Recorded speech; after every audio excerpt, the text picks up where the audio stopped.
Asalaamu calaykum. Waxaan rajeynayaa inaad fiican tahay meel walbood iga daawanaysid hadda. Maanta waxaan akhriyay ilo tali ay soo qortay gabadh.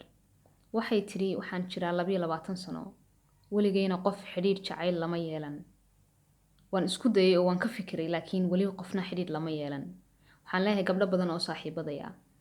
Gabadh walbaana waxay leedahay jacayl. Waaba haddaysan guursan.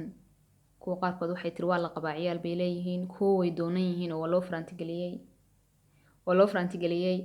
Marka waxay tiri aniga kaliya waxaan ahay qofka aan qof xidhiidh la lahayn. Waxaa i haysataa wax la yiraahdo abaar shucuureed. Dareenkaasba iguma jiro. Waan rabaa inaan qof xidhiidh la yeesho laakiin maba ii suurtagelayso. Ma garanay meesha ka khaldan yihiin. Marka waxaan u baahanahay in la ila taliyo.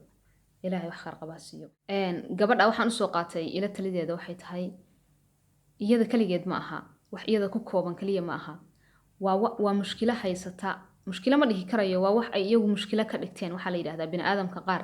marka ay mushkilad iyo dhibaato waayaan iyaga abuurta dhibaatada waxaan dhihi karayaa waa dhibaato nooca la abuurta ah oo dad badan oo rag iyo dumar bale ay abuurteen dad waxaa jira aaminsan oo iska dhaadhiciya wax walba oo kala markii ay haystaan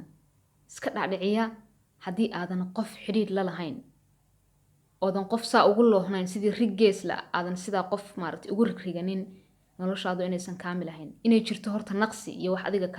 ka dhiman oo u baahan tahay in lagu dhameystiro ilaahay subxaanahu wa ta'aala adiga uu ku dhameystiray hadaa tahay wiil iyo hadaa tahay gabadh dadig lab waxaad rabto ahaw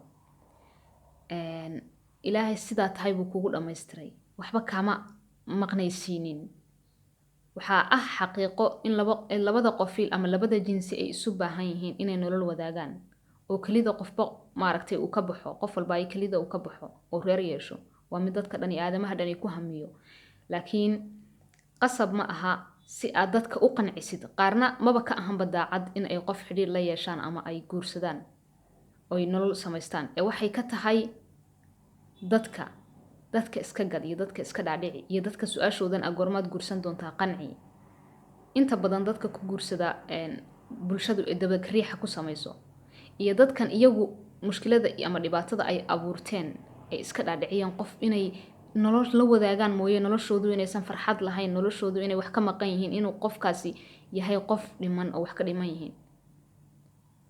wuxuu bilaabayaa inuu qof iskaga dhex dhaco qof alla qofkii hortiisa ka yimaado inuu iska guursado isagoo ka raadinaya farxad inuu kaga baxo kalinimadaas uu farxad ka helo guurkiisaas ka fiirsan waxba nin ma tahay gabadhu inay iska guursato ninkuna iska guursado naag ma tahay iska guursado qof walba oo dharka xidhan oo ama lab ah inuu iska guursado ninku naagtuna iska guursato qof walba oo shaari surwaal iska xidhan oo nin ah oo dhadiga waxa ka wada lab ah inay guursato jacaylku waa wax qurux badan nolosha jacaylka la'aantiis cid qiyaasan karaysa ma jirto marka qof walba uu jecel yahay inuu reer yeesho inuu arko uu la noolaado qof jecel isna uu aad u jecel yahay oo jacayl dhexdooda yaallo kalsooni dhexdooda ay taalo laakiin aadamaha si aad u qancisid ma aha inaad meel iskaga dhex dhacdid adigu marka hore waxaad ogaataa inaad guursato ma kaa go'an tahay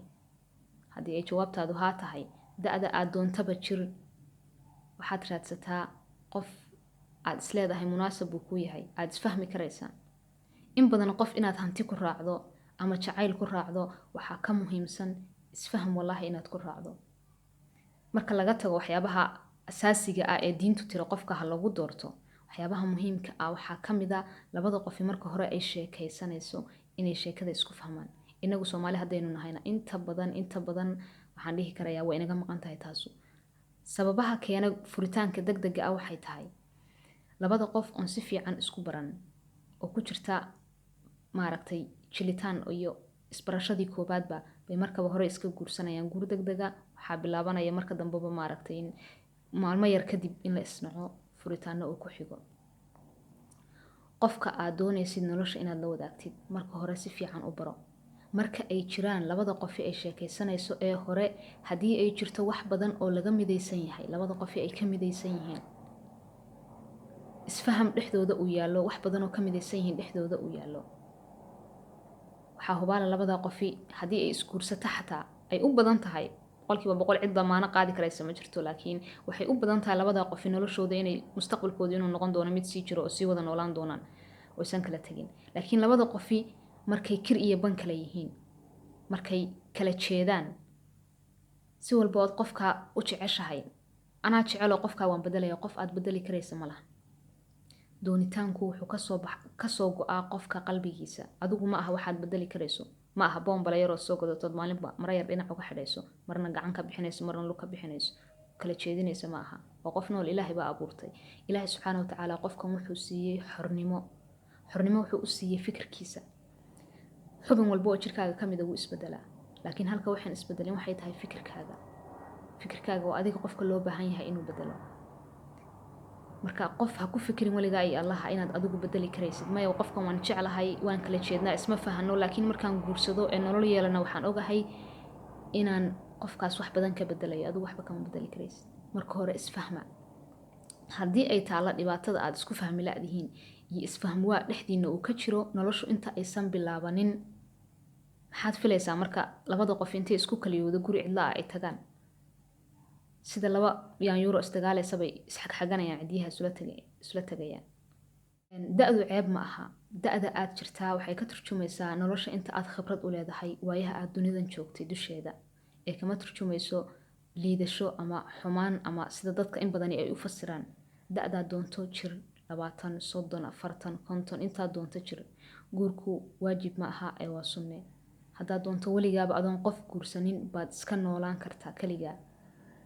waa haddii aad adigu aaminto inaad tahay qof dhan oo dhammaystiran oo Allah raxmaanka ah u dhammaystiray oon u baahnayn cid kabta waxaa jira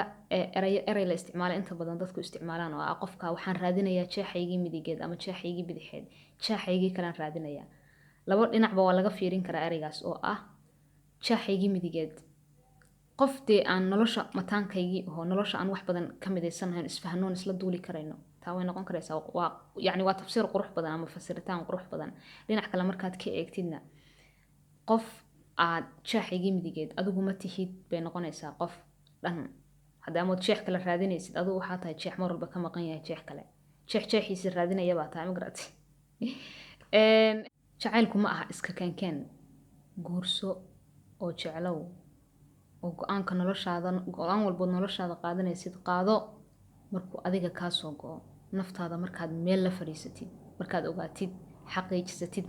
laba maalin ma aha xayla moodkaaga maskaxdaada waa isbedbedeshaa shalay waxaad ku fikraysay maanta oo kula qurux badnaa maanta oo kula fool xumaan karaya markaad go'aansatid waxaad raadsataa qof aad isleedahay waad isla duuli karaysaan waad isfahmi karaysaan sifooyin qof walba waxaa jira qof u sawiran oo markuu indhaha isku qabto hortiisa soo istaaga leh sifooyin hadday noqoto qaabka jirka iyo quruxda ay noqoto iyo hadday noqoto anshaxa qiimaha iyo maaragtay dabcan diin waa laga midaysan yahay qof aadan diin aan kugu diin ahayn inaad guursataa waa iyana waa baab kale si gaara waxaa jirta cadaadis lagu hayo dumarka oo waliba gabdhaha yaryar dumarka dhan ma aha gabdhaha yaryar lagu hayo oo ah intaad yartahay waa inaad guursatid ninku markuu gabadha la sheekaysanayo ee horeba wuxuu ku bilaabaa intaad yartahay waa inaad guursatid eed ilmo dhalaysid intaadan dhalmada ka bixin cali baa geel qaaday waxyaabahaas yaa yiri horta hala dhalo 24 saac yaa yiri hala dhalo sanad walba yaa yiri hala guursado iyadoo la yaryar yahay ilaa inta dhalmada laga baxaya hala dhalo ilmo badan dhashid waxaa ka fiican hal ama labo ama saddex ilmo yar intaad dhashid noloshaadana inaad ku raaxaysatid ilmahaagana inaad tarbiyad siisid maxaa yeelay waa mas-uuliyad iyo xil ku saaran adiga oo Allah raxmaanka ah kaala xisaabtami doono ha ku fikirin horay u guurso dadka qaar waxaad arkaysaa dumarka qaar waliba ku fikiraya nin aan waxba yahay abay guursanaysaa markaad ku dhahdid maxaad ninkan u guursatay waxay ku leedahay maya labadii saddexda igu dhiman bal ha iga dhala iska daa oo adigu mari baa tahay marka labadii saddexda kugu dhiman laga dhalayo waa fikir khaldan aan rajeynayna dadku inay iska bedelaan Soomaalina ciyaal badan dhasho waa waxa dhibaatada inta waxa kaaga dar ilmaha faraha badan ay dhalaan markuu wareeriyaan tarbiyad fiican ma siiyaan ilmo badan bay iska daadiyaan hadhowna habaar bay farqaha ugu shubaan kaad habaaraysid maanta ee takhabow leedahay in kaar Allah kugu rida leedahay cirka Allah kaaga soo dhacbalaayaha kula lasho inta habaar waxaad isleedahay jaamacad bay uga soo baxeen inta aad habaaraysaan waa kuwan wadankii burburiyay baabi'iyay dhibaatadu inta ka dhacaysa wadankii halkan haddaan isla soo gaadhnay ood muuqaalkan dhammaysatay waxun baan doonaya inaan idinla wadaago fikir anigoo la yaabay runtii gabadhaas ila talida ay soo gudbisay oo ahayn fikir iyada kaligeed ku kooban dad badani ay qabaan. Gabadhaas waxay weliba raacisay saaxiibada lama wadaagi karay tiri waxyaabaha aan anigu maaragtay qabo ama aan dareemayo waxaan ka baqayaa inay maaragtay igu jeesjeesaan. marka waan idinka mahadcelinaya haddii aad muuqaalkan dhamaysto halkan isla soo gaarnay wana muuqaalka kan xiga insha Allah nabad iyo caafimaad baan idinka tagay. Assalaamu calaykum waraxmatullaahi wabarakaatuh.